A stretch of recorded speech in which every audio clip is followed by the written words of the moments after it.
Agora mais uma pequena aula sobre os princípios básicos da medicina tradicional chinesa. Nessa mini aula vamos falar um pouco dos 8 princípios, o Bagang. O que são os 8 princípios? São 4 critérios diagnósticos básicos, onde cada um admite 2 aspectos opostos. 4, 4, 8. Então, o que se vê? Na verdade, nos 8 princípios se estuda o que se vê no animal. Tá? O grande problema é que com a maioria dos médicos e veterinários, a gente tem os conceitos de saber da onde vem a doença. Então, os 8 princípios, muitas vezes, se tornam complexos porque a gente não consegue simplesmente olhar o animal de fora e não ficar imaginando, olha, mas eu vi o ultrassom, eu vi o raio-x, eu vi... Na verdade, é uma coisa... Já é difícil os 8 princípios, porque principalmente pro veterinário, o acupunturista, quando ele recebe o animal, esse animal já tomou um monte de remédios, então os princípios estão mascarados. Mas, e ainda se você for pensar nos exames, você vai ficar com mais dificuldade. Então, tenha em mente na hora que você vê os 8 princípios, uma coisa simples, uma coisa básica. O que você vê? E quais são eles? Você vai ver a profundidade da doença, a natureza da doença, a intensidade da doença e o caráter geral dela. E o que você pode fazer isso? Você pode até fazer um tratamento, mas o mais indicado a se usar os 8 princípios é fazer um prognóstico. Com os 8 princípios você tem um prognóstico da doença. Então vamos lá, dar uma aprofundadinha maior em cada um dessas 4 características que a gente vai ver. Então, a primeira é a profundidade da doença.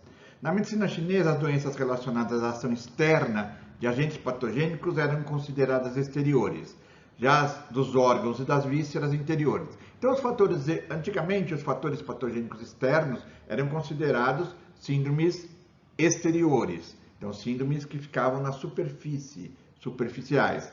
E as emoções, os distúrbios dos órgãos e das vísceras seriam interiores. Atualmente se pensa, certo? Eu gosto muito dessa definição, mas atualmente se pensa que a síndrome superficial fica nas camadas mais exteriores. Então, também problemas de pele, de tendões, de ligamentos, que ficam nos canais superficiais e na periferia dos canais principais, dedos e extremidades são síndromes superficiais. Então, eu penso assim, tudo que fica na pele, nos ligamentos, nas coisas mais externas e causadas por agentes patogênicos exteriores que se manifestam no exterior ainda, são síndromes superficiais. As síndromes profundas são nos ossos, nos vasos, na medula, nos órgãos e nas vísceras. Vasos maravilhosos nas camadas mais profundas. Então, as emoções e mais essas estruturas que são mais profundas seriam classificadas como síndromes profundas. Como é que se trata? Na síndrome superficial, a acupuntura é muito boa, com a técnica de planos, tratar o plano Tai-Yang, o plano Shao-Yang, até o plano Yang-Min, tá? A dieta ajuda em alguns casos, principalmente se você usar também junto com a fitoterapia, ou as duas da mesma forma, como com os alimentos diaforéticos e os fitoterápicos, as fórmulas fitoterápicas diaforéticas, né? Aquelas que abrem os poros e jogam para fora. E a síndrome profunda, com certeza, se trata com acupuntura, com dieteta, fitoterapia. É isso que geralmente a gente faz quando chega esses animais crônicos, esses animais com problemas mais complexos. Quanto às manifestações, calor e frio. Essa não é tão difícil, você vai sentir como é que está o animal, se ele está quente, se ele está frio. A síndrome de frio, certo? Você vai sentir o animal frio, mas também o animal vai ter a diminuição das atividades, diminuição do yang, né? Então vai ter um pulso mais fraco. O frio exterior, o frio é a alimentação ou a própria deficiência dos órgãos internos de manter o metabolismo funcionando, todos eles geram uma síndrome de frio. Então você vai ter um animal frio, simples. Já a síndrome de calor é o contrário, você vai ter um aumento do metabolismo, você vai ter geração de mais nutrientes, de mais o metabolismo gerando mais calor e ou o calor externo gera um excesso desse yang, certo? E isso daí vai ter uma síndrome de calor. Então você vai botar a mão do animal, o animal vai estar quente, o animal vai estar com o metabolismo acelerado, o pulso forte, superficial. Então você vai ter a síndrome de frio no hipometabolismo, a síndrome de calor no hipermetabolismo. Síndrome de frio em doenças agudas que causam febre, que causam degeneração, um fator patogênico frio, ou síndromes de calor que tenham a febre, os problemas mais graves. Como é que se trata? Síndrome de frio, você esquenta. Então, com a moxa, com os alimentos que aquecem, com locais quentes, fitoterapia que aquece, tonificando o sangue. E a síndrome de calor, você vai esfriar, com os alimentos que esfriam, com os locais frios, com a fitoterapia que esfria. Por exemplo, alimentos que esquentam são gengibre, canela, cravo. Alimentos que esfriam são os legumes, as verduras, as frutas. E as fitoterapias, por exemplo, tonifica o qi, por exemplo, o Giptang, ele esquenta por tonificar o sangue, o Sivutang, que esquenta por tonificar o sangue, a fitoterapia que esfria, o Huang Lian, todos aqueles, o Pujish e Alduin, tem várias fórmulas fitoterápicas que esquentam e que esfriam. Aí agora vamos para a intensidade, excesso ou deficiência, o gordo e o magro. A intensidade da doença permite avaliar sob o ponto de vista funcional se existe uma hiperfunção ou exagero orgânico ou se a característica aponta para uma hipofunção ou falta de alguma coisa. A intensidade da doença resulta tanto de vários fatores, como de sua causa, dos acúmulos, bloqueios, consumo. Ela pode se referir tanto ao fator específico da deficiência de Qi ou os excessos de fluidos, etc. Então a intensidade é como se apresenta. Aonde você vê da forma mais fácil? No pulso e na língua. Um pulso forte, rápido, cheio, indica um excesso, um problema intenso. Ou um pulso fraco, profundo, difícil de sentir, representa uma deficiência. Então você não tem energia, o metabolismo está diminuído ou o metabolismo está aumentado. O que difere do calor e frio e excesso e deficiência é o calor e o frio é o que você sente no geral do animal.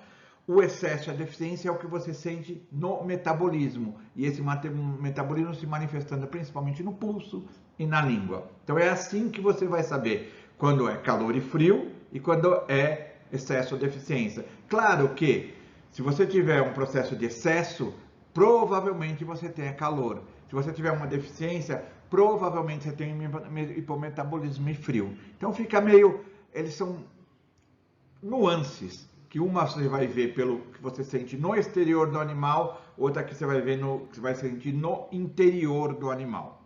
Quando você tem uma discrepância, por exemplo, um calor no exterior e um frio no interior, uma deficiência no interior, já começa a se preocupar, porque o processo é mais grave, que o yin e o yang não estão se correlacionando, que é a próxima coisa que a gente vai falar. Então, vamos agora falar da natureza intrínseca da doença yin yang. Claro que o tratamento, quando a gente falou de excesso e deficiência, o excesso você vai sedar, a deficiência você vai tonificar, com acupuntura, fitoterapia e alimentação. Mas isso daí é importante, que vai entrar dentro da característica intrínseca da doença. O que é a natureza intrínseca da doença? É a sua essência, de onde ela vem, como ela se comporta no todo. Então é uma forma de você ver o animal como um todo. Você pode tratar desse todo? Pode, mas principalmente vai te ajudar a saber o que está acontecendo e ver para onde que vai, te traçar o prognóstico. Para saber o aspecto intrínseco da doença, como é que você faz? Não é olhar o yin e o yang, mas sim olhar as características, as três outras, as que forem mais frequentes. Se você tiver mais 3 yins, é mais yin. Se você tiver as 3 yangs, é mais yang. Se você tiver 2 yins e uma yang, é mais yin. Se tiver 2 yangs e uma yin, é mais yang. Então você vai ver aqui se o animal tem uma síndrome de interior, se uma síndrome de exterior, uma síndrome de frio, uma síndrome de calor, uma síndrome de deficiência ou de excesso. vai determinando cada uma delas e vai saber. Se for mais interior frio e deficiente, você tem uma síndrome yin. Se for mais exterior calor e excesso, você tem uma síndrome yang. Então você tem uma visão geral do animal, baseado no interior do animal, no exterior do animal e de como ele se apresenta. Então fica fácil e aí você sabe que para uma doença mais yin é muito mais difícil de tratar, porque para você colocar algumas coisas, precisa ver se o animal recebe essas coisas. Agora, para você tirar o excesso, limpar o exterior, tirar o calor, com fitoterapia, com acupuntura, com alimentação, é mais fácil. Então, o prognóstico das síndromes Yins são piores do que os prognósticos das síndromes Yang. Isso é muito bom para você poder falar para o tutor o que vai acontecer dentro da medicina chinesa. Você não precisa nem saber que doença que esse animal tem, mas pode falar, olha, eu vou recuperar mais ou menos rápido esse animal, ou não vou conseguir recuperar. Para terminar, vamos fazer um resumo. A teoria dos 8 princípios permite. Você pode estabelecer uma técnica terapêutica, claro. O grande problema é, como eu disse, muitas vezes o animal já foi medicado, já foi tratado, e a síndrome não está tão clara. Então você tem um quadro distorcido. Às vezes você vai ter calor e frio, você vai ter excesso e deficiência em várias partes do corpo. Esses processos mais complexos simplesmente são mais difíceis. Então aí você precisa aprofundar mais nos 5 movimentos, nas características do Zhang para dar um tratamento melhor. Mas, por exemplo, você tem uma síndrome superficial de frio em excesso, você vai usar um método amornante diaforético. Então, se ela está fria, você vai esquentar, e se ela está superficial, você vai abrir os poros para tentar levar energia para combater o processo superficial e tirar o excesso.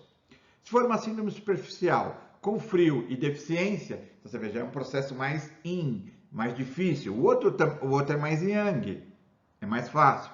Você vai ter que esquentar, amornar, sem abrir os poros, porque se você abrir os poros, você vai perder esse calor, você vai ficar mais deficiente. Se for uma síndrome superficial com calor, você vai ter que esfriar e abrir os poros. Vai ser um método refrescante diaforético. Então, também dá para você tratar, mas já é mais difícil. Você vai ter que usar mais o alimento e a fitoterapia do que a acupuntura em si, porque é mais complexo, principalmente o método diaforético. Mas você consegue, com uma boa técnica, com um bom estudo, você consegue. Mas o principal dos 8 princípios é ajudar a estabelecer o prognóstico. Quanto mais yang a doença, mais rapidamente ela evolui. Um método terapêutico rápido e intenso. Então você tem que dar, é como uma emergência, você tem que tratar logo, mas você consegue um resultado melhor. Quanto mais yin a doença, mais crônico ela evolui. Quanto mais crônico, mais difícil de tratar. Então você vai ter que ter um terapeuta gradual, de longo prazo. Esse é o grande coisa dos 8 princípios. Ele ajuda nos diagnósticos complexos, principalmente traçando o correto prognóstico. Por quê? Porque a maioria dos tratamentos mal sucedidos se deve a um mau diagnóstico. A gente já vai direto lá para o Zhangfu. Ele está com deficiência de yang do fígado. Ou estagnação do yang do fígado. Do shui do fígado. Sei lá. Você vai direto. Mas antes você não vê, não traça todo se o animal está se apresentando, se tem uma compleição yin ou se tem uma compleição yang, se ele está, como é que ele está com suas substâncias fundamentais. Dentro dessas substâncias fundamentais, você vai estabelecer os 8 princípios, vai botar esses 8 princípios nos 5 movimentos para depois conseguir o tratamento melhor. Então, o diagnóstico é muito importante. E os 8 princípios são mais uma ferramenta para eles. Espero que tenham gostado. Sigam a gente no YouTube, no Instagram, no Facebook, acompanhem os nossos podcasts no Spotify. E espero que todos gostem. Estamos abertos a perguntas e que possam ter entendido um pouquinho mais do que é a medicina veterinária tradicional chinesa. Muito obrigado.